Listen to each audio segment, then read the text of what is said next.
why don't we be, give credit where credit is due. Income really shooting up. Rick, I also thought everybody was going to get one last order of imports that were going to be tariffed, and they were loading up on things. How the hell they already fix the trade, or not fix it, but to cut it in half? That's crazy. So there wasn't a lot of front loading of things that they needed before the tariffs hit? Yeah, I'll tell you what, it really does call into question some of the conventional wisdoms. And, it's going to be interesting to see what happens next month when we get this number, or we see some of the other numbers like current account, see how they fared. Because I don't know, I've been watching these numbers a long time. I don't think I've ever seen the trade deficit cut in half in 1 month. Not bad. All right, not bad. Come on, guys.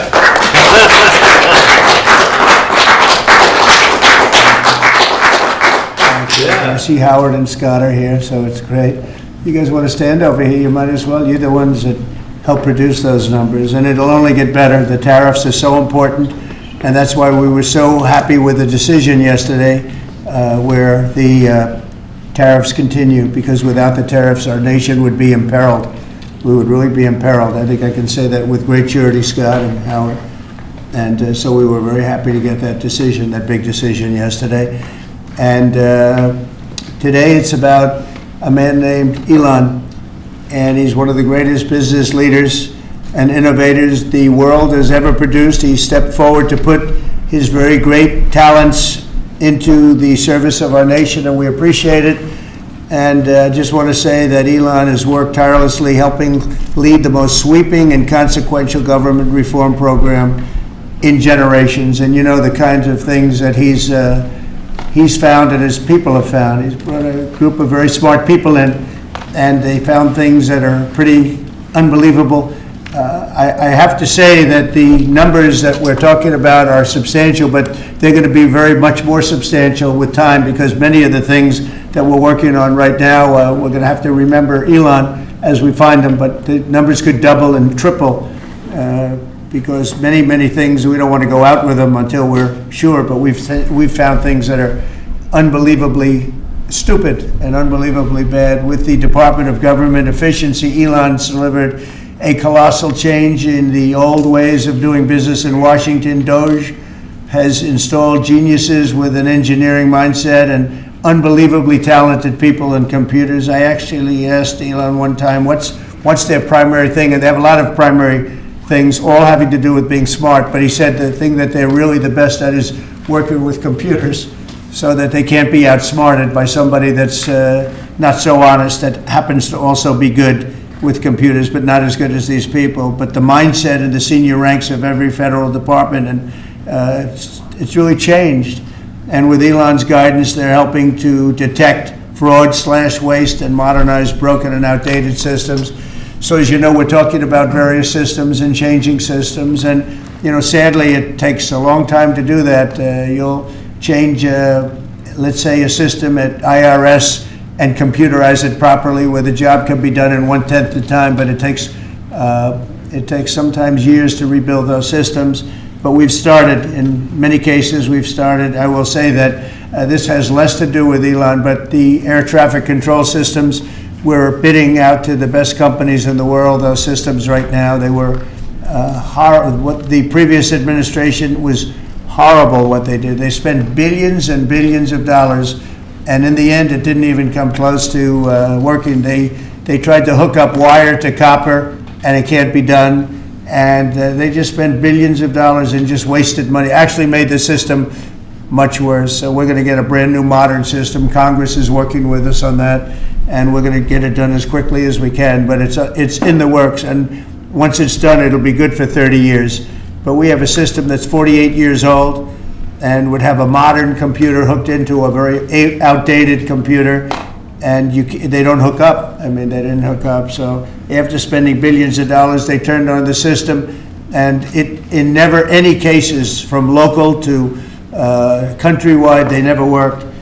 More than 75,000 bureaucrats have voluntarily left their taxpayer-funded jobs to come out and really do the job. Countless wasteful and unnecessary contracts have been terminated, and you know that we have terminated many, many contracts, and many contracts, Elon, are right now being looked at, and it may be 6 months, it may be almost a year in some cases. We're going through procedures, we're going through courts, and we'll remember you as we announce billions of dollars of extra waste, fraud, and abuse. Just as an example, DOGE canceled $101 million for DEI contracts at the Department of Education, $101 million, and that was just in a small section of the Department of Education. $59 million for illegal alien hotel rooms in New York City, and the landlord never made the kind of money that he made in the last short period of time. $59 million to a hotel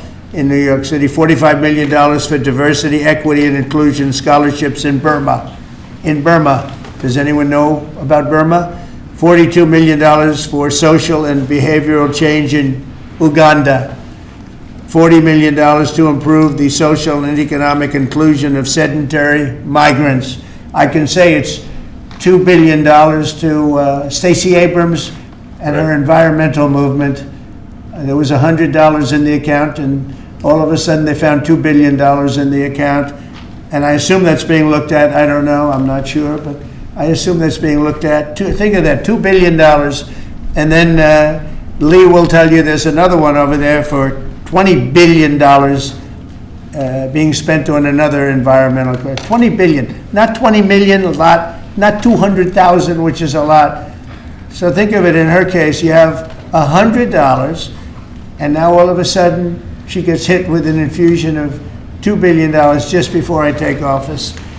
$20 million for Arab Sesame Street in the Middle East. Nobody knows what that's all about. Nobody's been able to find it. $8 million for making mice transgender. So they spend $8 million on making mice transgender. And those are better than many of the others. I could sit here all day and read things just like that, but we have other things to do. So it's much, much more than just that. We're totally committed to making the DOGE cuts permanent and stopping much more of the waste in the months to come. We want to get our great big beautiful bill finished and done. After that, we put some of this into the bill, but most of it's going to come later. We're going to have it cauterized by Congress, affirmed by Congress. In some cases, we'll make cuts. In some cases, we'll just use it in a different layer to save the money, but it's hundreds of billions of dollars. DOGE has also fully modernized the federal retirement process and continues to work very hard on the IRS modernization, but we're taking that over with DOGE. Many of the DOGE people, Elon, are staying behind too, so they're not leaving. And Elon's really not leaving. He's going to be back and forth, I think. I have a feeling. It's his baby, and I think he's going to be doing a lot of things. But Elon's service to America has been without comparison in modern history. He's already running one of the most innovative car companies in the world. You look at his factories and compare them with some of the old factories we have, and it's a big difference. And the most successful space company, and I guess in history you would have to say the largest free speech platform on the internet, etc. Yet Elon willingly, with all of the success, he willingly accepted the outrageous abuse and slander and lies and attacks because he does love our country. I know that very much. He loves our country. He comes from another country, a country that's going through trials and tribulations, I would say. But he's all about the USA, and Americans owe him a great debt of gratitude. So I just want to thank Elon for his time as a special government employee. Can you imagine? They call him an employee, but it's a special government employee, and for coming and helping us, and he really has changed the mindset of a lot of people. A lot of people thought, maybe we'll cut 1% or 2% or 3%. Then they said, wow, we can cut a lot more than that. And we're going to do it very surgically. We're going to continue on the march. We're making America great again. When I was in Saudi Arabia, and we were in, as you know, 3 really great countries, predominantly the 3. Qatar was great, UAE was great, Saudi Arabia, incredible. Such an incredible experience to be in those 3 countries.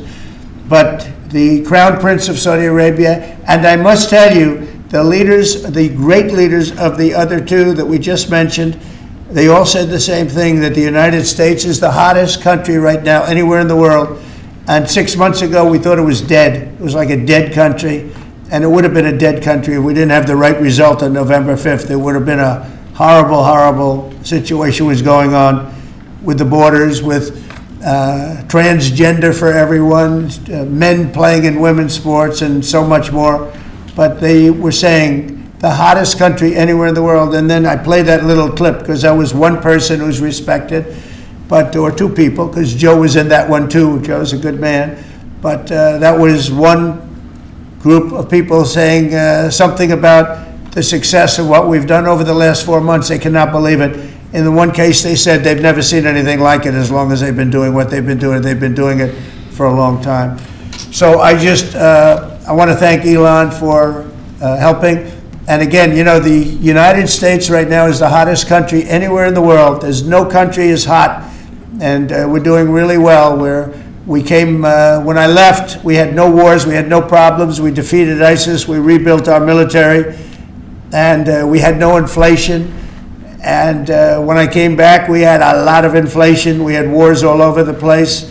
We had the embarrassment in Afghanistan where we gave up billions and billions of dollars of military equipment, the most embarrassing moment in the history of our country, I believe. I believe that strongly. We have Russia with Ukraine. We had the attack on Israel in October, the horrible attack, October 7th. Horrible, horrible attack. Nobody's ever seen anything like it. And now we have something where we're really healing a lot of that. We stopped India and Pakistan from fighting. I believe that could have turned out into a nuclear disaster. And I want to thank the leaders of India, the leaders of Pakistan, and I want to thank my people also. We talked trade. And we said we can't trade with people that are shooting at each other and potentially using nuclear weapons. And they're great leaders in those countries, and they understood, and they agreed. And that all stopped, and we're stopping others from fighting also, because ultimately we can fight better than anybody. We have the greatest military in the world. We have the greatest leaders in the world. We put one of them in charge of the Joint Chiefs of Staff, as you know, General Raisin Kane. And we wiped out ISIS, completely wiped out ISIS in 3 weeks. They said it would take 5 years, and we did it in 3 weeks. And that's the way it is, but we don't want to have to use our military. We want to be peace through strength when we can, and that's the way we're going to have it. So I just want to thank Elon and all of his people. Most of those people are staying, almost all of them are staying, and they're going to be with us. And you're going to see the results coming long into the future. Even a year and 2 years later, you're going to see a lot of the results, and those hundreds of billions of dollars are going to be adding up, and they're going to continue to add. It'll be interesting, really interesting to see what the final number is going to be. But again, Elon gave an incredible service. Nobody like him, and he had to go through the slings and the arrows, which is a shame because he's an incredible patriot. The good news is that 90% of the country knows that, and they appreciate it, and they really appreciate what he did. And I gave him a little special something we have here. Thank you. A very special that I give to very special people. I have given it to some, but it goes to very special people, and I thought I'd give it to Elon as a presentation from our country. Thank you. Thank you, Elon. Thank you. Take care of yourself. Thank you. You see the lock. The lock on this is amazing. That's right. A large lot. Well, let me say perhaps a few words that this is not the end of Doge, but really the beginning. My time as a special government employee necessarily had to end. It was a limited time thing. It's 134 days, I believe, which ends in a few days. So that it comes with a time limit. But the Doge team will only grow stronger over time. The Doge influence will only grow stronger. I'd liken it to sort of Buddhism. It's like a way of life. So it is permeating throughout the government. And I'm confident that over time we'll see $1 trillion of savings and a reduction in $1 trillion of waste and fraud reduction. The calculations of the Doge team thus far, in terms of an FY25 to FY26 delta, are over 160 billion, and that's climbing. We expect that number will probably go over 200 billion soon. So I think the Doge team is doing an incredible job. They're going to continue doing an incredible job, and I'll continue to be visiting here and be a friend and advisor to the president. And I look forward to Times being back in this amazing room. By the way, isn't this incredible? Look at this incredible. It's stunning. I think the way that the Oval Office, how the president has just completely redone the Oval Office is beautiful. I love the gold on the ceiling. Thank you. It's pretty nice. Yeah. That's been there a long time. That was plaster. Nobody ever really saw it. They didn't know the eagle was up there, and we highlighted. It's essentially it's a landmark, a great landmark, and that's 24 karat gold, and everybody loved it. And now they all see it when they come in. So it's been good. The Oval Office finally has the majesty that it deserves, thanks to the president. So I look forward to continuing to be a friend and advisor to the president, continuing to support the Doge team, and we are relentlessly pursuing $8 trillion in waste and fraud reductions, which will benefit the American taxpayer. That's it, really. Thank you, Mr. President. Thank you. All right. Great job. Thank you. Thank you, President Trump. The president mentioned that you had to deal with all the slings and arrows during your time at Doge. There's this. Well, some of the people, some of the media organizations in this room were the slingers. Well, so there is a New York Times report today that accuses you of blurring the line between. Is the New York Times, is that the same publication that got a Pulitzer Prize for false reporting on the Russiagate? Is it the same organization? I got to check my Pulitzer I think counter. it is. It is. I think the judge just ruled against New York Times for their lies about the Russiagate hoax, and that they might have to give back that Pulitzer Prize. That New York Times. Let's move on. Okay, then next question. Trump, I got one for President Trump. So President Trump, Biden aides who used to work here are in talks with Republicans in Congress to go and testify about what they did or didn't do to possibly conceal President Biden's decline. Do you think that Dr. Jill Biden should also have to come in and testify about what she did or didn't do? Well, I hate the concept of it. It's the wife of a man who was going through a lot of problems, and everybody that dealt with him understood that. And I guess it came out during the debate loud and clear. That was the biggest signal of all. They have to do what's right. The country was there was a lot of dishonesty in the election, as you know, 2020. That's been now caught. People understand it was a rigged election. And when you go further out, when you see the auto pen, I think the auto pen is going to become one of the great scandals of all time, because you have somebody operating it or a number of people operating. Because I knew Joe Biden. Joe Biden wasn't in favor of opening up borders, letting 21 million people into this from prisons and mental institutions and gang members. He wasn't into that at all. And who signed these orders, proclamations, and all of the different things that he signed that set our country so far back, that was so bad for our country? With the auto pen, how would it work? Like, we're in the Oval Office right now. If there was a group of rogue staffers that worked for you who wanted to advance a bill or an executive order without your knowledge, how could they do it? How do they go Well, it's very hard, because I'd read your newspapers or your media the next day, and I'd say, well, I didn't approve that, and I would find it. They wouldn't get away with it for long, because I'd say, I never signed that. Who the hell signed that? Auto pens, to me, are used to sign letters to people, because we get, I think they said 20,000 letters a week, and you like to be able, when somebody takes the time to write a letter, it's nice to sort of write back. And auto pens are meant for that. Auto pens are not meant to sign major proclamations or tax cuts or borders, anything having to do with the border, which is so important.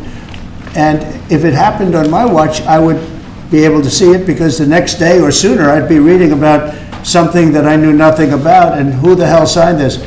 So I almost never used the auto pen. In fact, yesterday I was signing about 81 proclamations and statements to people that I think should be signed by us. I think when you write letters to foreign dignitaries or presidents or prime ministers, you should be signing those letters, not done with auto pens. I understand he signed almost everything with an auto pen.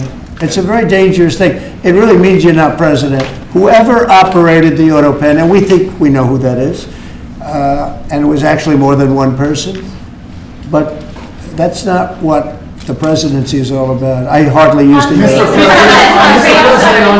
Reinstate the tariffs on China. You said that they violated the agreement with the U.S. Well, they did. They violated a big part of the agreement we made. You know, if you read that whole statement, I was very nice to them. I helped them because they were in trouble with the stoppage of a massive amount of business. But I'm sure that I'll speak to President Xi and hopefully we'll work that out. But yeah, there's a violation of the agreement. Yeah, please. Mr. President, can you give us an update to the latest ceasefire agreement that Israel has agreed to, but Hamas is still considering? Well, they're very close to an agreement on Gaza, and we'll let you know about it during the day or maybe tomorrow, and we have a chance of that. And I think we have a chance of making a deal with Iran also. They don't want to be blown up. They would rather make a deal, and I think that could happen in the not-too-distant future. That would be a great thing if we could have a deal without bombs being dropped all over the Middle East. That would be a very good thing. They can't have a nuclear weapon. We want them to be safe. We want them to have a very, very successful nation. Let it be a great nation, but we can't have them. They cannot have a nuclear weapon. It's very simple. And I think we're fairly close to a deal with Iran. Yeah, please. You said just now that you look forward to being a friend and advisor to the president. So do you expect to continue advising the president and Doge informally, or are you going to sort of shift your focus entirely to your companies? Well, I expect to continue to provide advice whenever the president would like advice. I hope so. I mean, I expect to remain a friend and an advisor, and certainly if there's anything the president wants me to do, I'm at the president's service. Mr. Musk, on Doge, you said that there was $1 trillion promise for cuts from Doge. Yes, I think we do expect over time to achieve the $1 trillion. But what have you found in your time here was the biggest roadblock to getting those cuts? Was it the cabinet, or was it Congress, or something else? What was the biggest roadblock from your work? It's mostly just a lot of hard work. It's really not any one person or Congress. It's going through really millions of line items and saying just each one of them makes sense or does not make sense. Obviously, at times when you cut expenses, those who are receiving the money, whether they're receiving that money legitimately or not, they do complain. And you're not going to hear someone confessing that they received money inappropriately. Never. They're going to always say that they received money appropriately for an important cause. Naturally, that's what you'd expect. So we just have to. It's just a lot of work going through the vast expenses of the federal government and just really asking questions. What's this money for? Are you sure it's actually being used well? Many times we can't even find anyone who defends it. So for a lot of the expenses, there is actually no defender at all. And then we have to just work through the process of stopping the spending, where there's often literally no defender. Nobody even knows why the money's being spent. It's truly absurd. I mean, we find situations where there are millions of software licenses with 0 people using them. 0. Exactly. This is the quizzical expression. You're like, surely, if there's millions of software licenses, someone should be using them. No, and then we've got to go through the process of saying, okay, look, if no one's using the software, we can terminate this software license agreement. That's everywhere in the government, by the way. Mr. Musk, what do you think would be easier, colonizing Mars or making the government efficient? It's a tough call, but I think colonizing Mars and making life multi-planetary is harder. And as I said, we do expect to achieve over time the $1 trillion of savings. We can't do it in like a few months, but if you say by I think the official end of Doge, which the president may choose to extend, is the middle of next year. Say by the middle of next year, with the support of the president and Congress, could we achieve $1 trillion of savings? I think so. We're on track to do so. Do you have faith that Congress is going to? Thank you, Mr. President.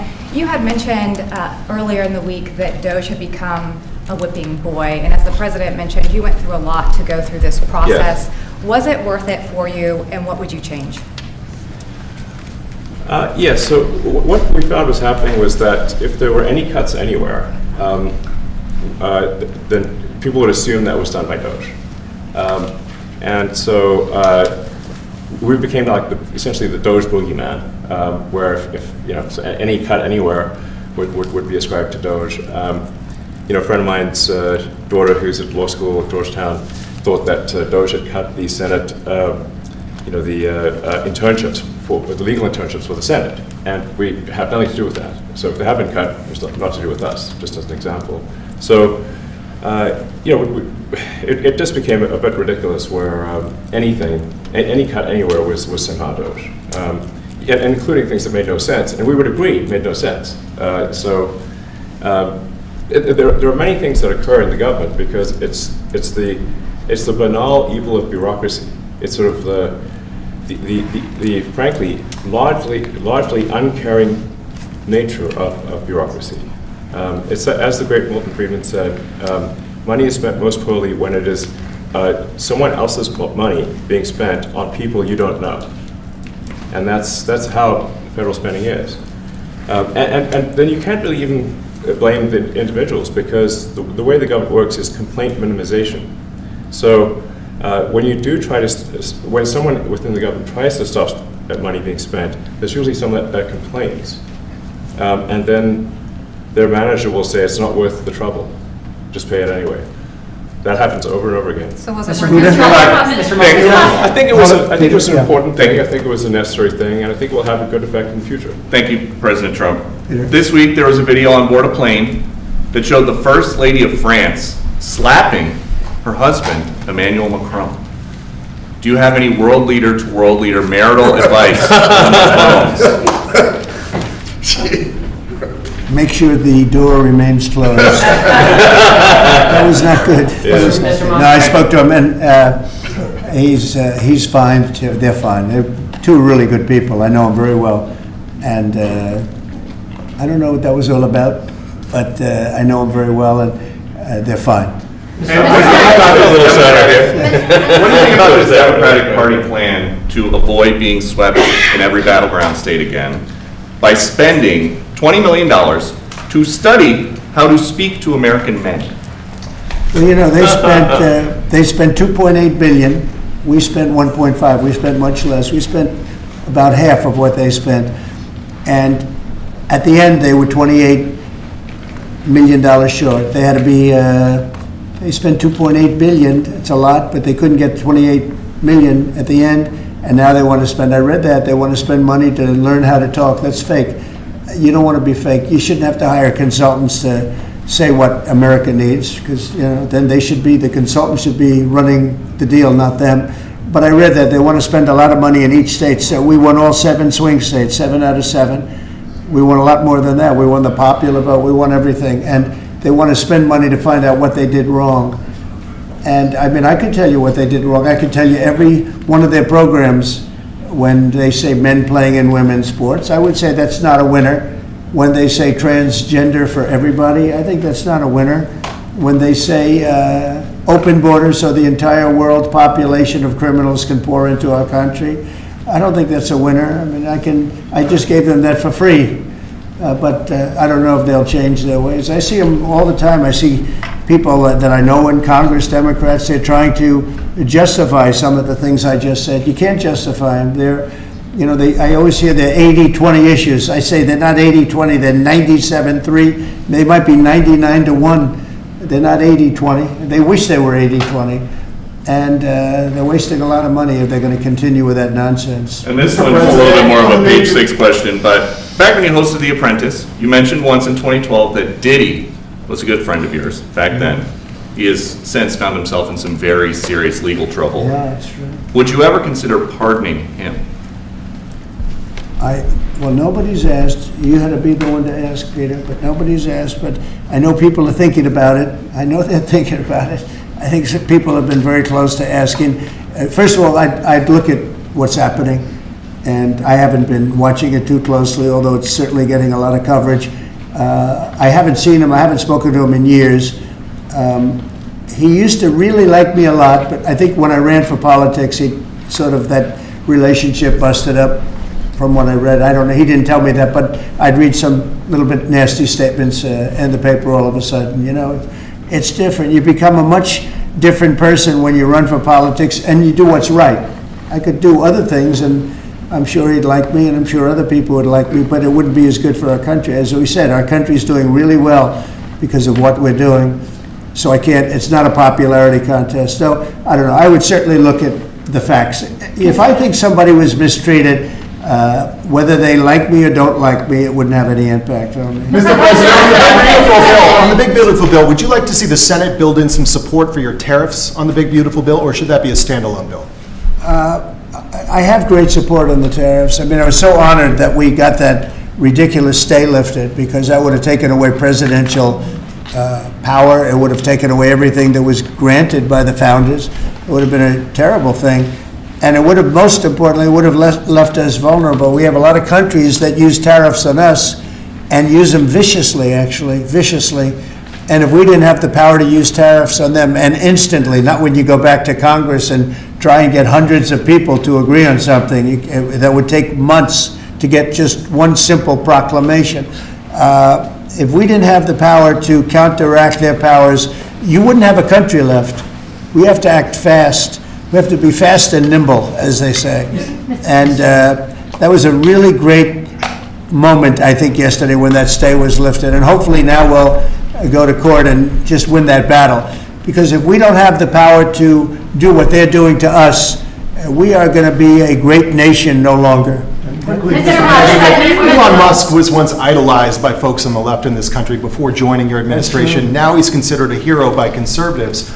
Why do you think this man, what he's done in American life, has been so politicized? Does it only have to do with you? His life has been amazing. I mean, I look at so many different things. I look at that rocket being, guided back into position. I've never seen that before. I thought it was a space movie. I thought it was a movie. You look at what he's done in terms of communication, it's been unbelievable. So many different, even tunnels going underground, not having to go through all the process of going, he's got a company that does that. He's got so many different companies. Starlink, as an example. He saved a lot of lives, probably hundreds of lives in North Carolina. I don't even know if you remember, but I called you. They needed Starlink in North Carolina. And I didn't know what the hell Starlink was. I said, what is it? Who owns it? He said, do you know Elon Musk? I said, yeah, I happen to know the gentleman. This was before his government stay. And they said, we really need it, because North Carolina became an island. It was, people had no communication. They had no access to anything, and they were dying. And I called up Elon, and you can't get it because it's so successful. It's very hard to get. And he had so much of it brought over there, and they told me it was unbelievable. It saved a lot of lives. So, he's just done a lot of things. I don't think he gets credit for what he's done. But he's a very good person too. You know what? If he wasn't a good person, but he did the same things, I'd probably maybe speak differently. He happens to be a really good person who loves the country. Mr. President, on the one big, beautiful bill, you had indicated this week that there were some things you didn't like about what had passed in the House. What changes do you want to see the Senate make? And you had also indicated there were things you didn't like about the bill. What would you be suggesting he push senators to change in their version? Well, I'll tell you, I'll go first. It's an unbelievable bill. It cuts your deficits. It cuts, it's a huge cutting. But there's the things I'd like to see maybe cut a little bit more. I'd like to see a bigger cut in taxes. It's going to be the largest tax decrease or cut in the history of our country. I'd like to see it get down to an even lower number. I was shooting for a slightly lower number. I would have liked to have done that. But with all of that being said, when you look at the tax cut and the fact that the original tax cut, which made us so successful, we had the most successful 4 years in the history of our country, the economy, and this is going to be even better. And you see that by the reports that came out just yesterday or tonight. I guess they were released this morning at 8 o'clock. You see the kind of numbers where somebody that's a pro is like, whoa, I haven't seen numbers like this since I've been doing this. These are human emotions of professionals that have never seen numbers like, and we've just started. The bill is a great bill. It's going to be jiggered around a little bit. It's going to be negotiated with the Senate, with the House. But the end result is it extends the Trump tax cuts. If it doesn't get approved, you'll have a 68% tax increase. You're going to go up 68%. That's a number that nobody's ever heard of before. You'll have a massive tax increase. If it does get approved, you'll have a large tax cut, the largest we've ever had. When you add the past tax cuts that we got you, the Trump tax, they call them the Trump tax cuts. It's an amazing bill. It does amazing things. With all of that, it's going to be adjusted a little bit over the next coming weeks, and I think it's going to be passed. The Republicans want to pass it. With all of the great things it does, including an extension of debt, it's the extension. We have to extend the debt. If we don't extend debt, we're in default. Now, the Democrats might like our country to be in default, but in 250 years, we've never been in default. That was handed to them by a very well-meaning man that gave it to them because he thought it was the right thing to do. It could have been their problem before the election, but this man thought it was the right thing to do, and he was well-meaning. I don't hold anything against him for that, but that was put on our plate when it should have been on the Democrats. September 28th, a famous date. It should have been taken care of by the Democrats, but this person, a man of power, gave it to us so that in June that comes due. Well, we have to take care of that, because if we don't take care of it, we have a country in default, and we don't ever want to have a country in default. You know, I'll tell you, a certain senator, Elizabeth Warren, said that she would never, ever allow a default on our debt. She would never let it happen, and she would like to get rid of the debt ceiling, what's called the debt ceiling. I call it the debt extension because we really need an extension, that she'd like to see that gotten rid of. And there are many people that agree. Many Democrats agree with that. But we gave that through, and you know, I don't want to say an error. He did it well-meaning. They gave that to us. It was a Democrat problem just before the election. Would have had a huge impact on the election. And to our benefit, we won anyway, but to our benefit. But felt that really for the good of the country, we should extend that. But Elizabeth Warren and various other people would like to see that. Her whole career, she wanted to see it terminated, gotten rid of, not being voted on every 5 years or 10 years. And the reason was because it's so catastrophic for our country. And I always agreed with her. That was one thing I agreed with her on. Now, I haven't spoken to her, but I would say that if you asked her that question now, she'd say, no, it's their problem. But it's a very unfortunate situation. It's a very unfair situation. And she happened to be right on that. It should be gotten rid of, or it should simply be extended. But that's one of the things that gets taken care of in this bill. That automatically gets extended for a 4-year period, and it should be. But I agree with Elizabeth Warren on that. I think you should get rid of it. It's too catastrophic. Yeah, please, go ahead. What message do you like to send to international students? Are they still welcomed to study in the United States? And one question for Mr. Musk. The students? Well, we want to have great students here. We just don't want students that are causing trouble. We want to have students. I want to have foreign students. I think Harvard, it's close to 31%. That's a lot.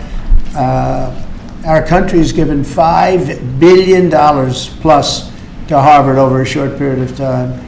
Nobody knew that. We found that out. I wouldn't say that was a Doge thing, but we found that out over a period of time. That was sort of a Trump thing. We ended up in litigation for other reasons because they're very anti-Semitic. And in finding out and in going through the books, we found out that the country gave them $5 billion plus, much more than that, actually. And we're having it out with them, and let's see what happens. I think we have a very good, it's a very sad case. It's a case we win. We can't lose that case because we have the right to make grants. We're not going to make any grants like that. But I don't think Harvard's been acting very nicely. I think Columbia wants to get to the bottom of the problem. They've acted very well. And there are other institutions, too, that are acting, but Harvard's trying to be a big shot. And all that happens is every 3 days we find another $100 million that was given. 2 days ago we found $200 million more. The money's given to them like gravy. I'd like to see the money go to trade schools where people learn how to fix motors and engines, where people learn how to build rocket ships, Because, somebody has to build those rocket ships. Yeah. And I'd like to see trade schools set up, because you could take $5 billion plus hundreds of billions more, which is what's spent, and you could have the greatest trade school system anywhere in the world. And that's what we need, to build his rockets and robots and things that he's doing, and to build lots of other things. And, I went to school with people. In some cases, they weren't good students, but they could fix the engine of a car better than anybody I've ever seen. They could take it apart blindfolded. They had an ability at that. And they did very well. They made a lot of money. It's a very skilled job. It's great. But I'd like to see a lot of money going into trade schools. I've always felt that. And we probably found our pot of gold, and that's what's been wasted at places like Harvard. And the money's been wasted. Yeah, please. Yeah, well, I wanted to ask quickly, Mr. Musk, is your eye okay? What happened to your eye? I noticed there's a bruise there. Well, it wasn't. I wasn't anywhere near France, so. What does that mean? No, I didn't notice his First lady of France. Getting slapped. I didn't notice. Yeah, no, I was just horsing around with little X, and I said, "Go ahead, punch me in the face," and he did. Turns out, even a 5-year-old punching you in the face actually does. That was X that did? Yeah. X could do it. If you knew X, you I could saw his do mom it. right now. But I didn't really feel much at the time, and then I guess it bruises up. But I was just horsing around with the kids. I didn't notice it, actually. President Trump, I got one. I know that you try to stay pretty neutral because not your war, but And by the way, not my war. I just want to solve the problem for people. This was not a war that was going to happen if I were president. Right, and so, not your war, but as you try to fix it, and as you survey this hellscape of the Ukrainian front lines, It's horrible. and you and your team deal with a very stubborn Vladimir Putin. Yeah. Do you And look, Zelensky. Yeah. but do you look at this Very conflict stubborn Zelensky, too. any differently now? Like, do you look at this and see Putin as the good guy or the bad guy? So I've known him very well, and I went through a lot of things with him because Russia was, the Russia hoax turned out to be a total hoax. New York Times, they got a Pulitzer Prize. They have to give back the Pulitzer Prize. That's my lawsuit, and they're doing very poorly in that lawsuit. But they wrote stories about how it was true and it was false, and a lot of Washington Post also. I have gotten to see things that I was very surprised at. Rockets being shot into cities like Kiev during a negotiation that I felt was maybe very close to ending. We were going to solve a problem, and then all of a sudden rockets got shot into a couple of cities and people died. I saw things that I was surprised at, and I don't like being surprised. So I'm very disappointed in that way. With that being said, I'd like to see it end. 5,000 people, I think the number's even more than that, but 5,000 people a week are being killed. Mostly soldiers, but also people that live in little cities and towns throughout Ukraine. And I'd like to see that stop. And I asked Caroline this yesterday, but I want to ask you directly. So many of the things that you're trying to do are held up in court right now. If the courts are going to have so much influence over U.S. policy, do you wish you would have just become a judge instead? Yeah, well, look, it wasn't meant to be that way. If you look at the founders, the president had certain powers, and you have your three groups, and they all had supposed to be pretty equal powers. But you can't have a judge in Boston running foreign policy in places all over the country because he's got a liberal bent or he's a radical left person. That's what the executive branch is for, and you have checks and balances. But we had millions of people pour into our country, many criminals poured into our country, murderers, mental institutions from all over the world being emptied out into our country. And if we don't get them out and get them out quickly, could lose your country very easily. This is a bad, that anybody would allow this to happen to our country. With all of the things, we took over inflation, we took over some wars, we took over a lot of problems that didn't exist when I was president. None of it existed. We wiped out ISIS. Other than that, we had no wars. Putin was never going to hit Ukraine. Israel would have never been attacked. That attack, as you know, Iran had no money. They didn't have money for Hamas. They didn't have money for Hezbollah. They had no money whatsoever. That wasn't going to happen. All of these things that happened weren't going to happen. You wouldn't have had inflation. So it's very sad when I came back, but the thing that is the hardest is that they allowed 21 million people into our country, and many of those people are stone-cold criminals. They moved their criminal population into the United States, and of all the things that are bad, I solved inflation, I believe, already. I got the fuel prices down. The fuel prices came down. That's one of the reasons. They screwed up the energy. They screwed up the cost of gasoline and oil and gas. And you had tremendous inflation. The greatest inflation probably in the history of our country under Biden. And when people said, oh, but the economy was, no, the economy was terrible for the people because they couldn't afford the energy. And the energy brought everything else up. Energy is the big deal. But with all of that, we solved that already. In 4 months, we solved it. $1.99, $1.98 gasoline. First time people have seen that in a long time since my term. But the hardest thing to solve is millions of people pouring into our country, many of whom are criminals. Because remember, these countries are smart. Their leaders are very street smart. They're sending the people that they don't want. They don't want the people that are there, that are law-abiding, that are productive, that are working hard. They want people that are in jails. We have them. They allow them to come in. And I always look to the other side, like, why would somebody do something? In business, I try and study, why would they want to do this? Why would they want to sell it? Why would they want to buy it? One thing I can't figure out is, what would an administration, what were they thinking when they allowed millions of people from prisons all over the world, not just from South America, Venezuela, all over the world, from the Congo in Africa, hundreds of people, thousands of people from the Congo, rough prisoners, from Asia, from Europe, rough parts of Europe. Why would they allow them to come into our country? Why would they do that? It's the one thing I can't figure out. And I don't believe it was Joe Biden. I really don't. I mean, look, he's been a sort of a moderate person over his lifetime, not a smart person, but a somewhat vicious person, I will say. If you feel sorry for him, don't feel so sorry because he's vicious. What he did with his political opponent and all of the people that he hurt a lot of people, Biden. And so I really don't feel sorry for him, but he wasn't a person that would allow murderers to come into our country. He wasn't a person that was in favor of transgender for anybody that wanted it, take kids out of families, et cetera, et cetera. So I just don't understand why a thing like this, how a thing like this could have been allowed to happen. Very sad. It's very sad for our country. I think the fundamental moral flaw of the left is empathy for the criminals and not empathy for the victims. Empathy for the criminals, but not empathy for the victims. And there's been way too much of that. That needs to stop. To the president's point, there's been immense judicial overreach that is unconstitutional. That was never intended. And it's undermining the people's faith in the legal system. It needs to stop. It's gone too far.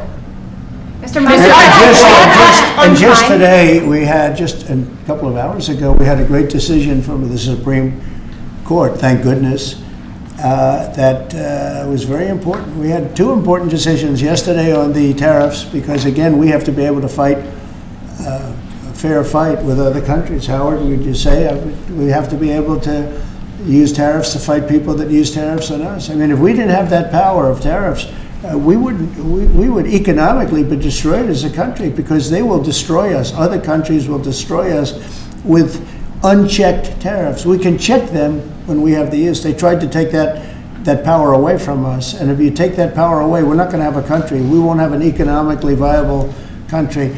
But it's very important on immigration that we be able to get people out without having to go through a long court case. I mean, it was up to some of these judges. Every single one of these millions of people, criminals, prisoners that were let go from jails because they save a fortune when they do. They brought them into the United States. You know what they're saving? The money they're saving? But some of them murderers. It's very important that we're able to get those people out of here fast, bring them back to their country where they belong. And those countries take them. because if they don't take them, they have to go through the wrath of the United States, and they take them. But we have judges that don't want that to happen, and it's a terrible thing. That's going through the court system right now, that whole situation. But when ICE and with Border Patrol, they've done an incredible job. When they do this incredible job, and they capture 100 killers and drug dealers, and we can't keep them for years here as we go through trials. We have to get them out rapidly, and we know who they are. We know who they are, and we're very careful about who they are, but we have to get them out rapidly, or again, we're not going to have a country, okay? Maybe one or two more. Go ahead. Are you concerned that tariff may also affect companies like Tesla, which has parts manufactured abroad? And this is also to you, Mr. Musk. Well, he's going to end up building his whole car here. I mean, I thought he built his whole car. Pretty much he does. He's got incredible factories, and like I looked at one in Texas. It's unbelievable. No, all of the manufacturers will build their parts here too. I mean, it used to bother me. They make a part in Canada, a part in Mexico, a part in Europe, and it's sent all over the place, and nobody knew what the hell was happening. I think it's ridiculous. You build a car, make it in America, and I gave them a little leeway on that, gave them some leeway. But over the next year, they've got to have the whole thing built in America. That's what we want. We want America to buy American-built cars. Thank you very much, everybody. Thanks, guys. How was your meeting, Mr. Good meeting. It was a good meeting. Are you considering? Thanks, guys. Keep going. Thank you. Thanks, guys. Let's go straight out here. Thank you. Thanks, guys. We can come back for the. Are you on?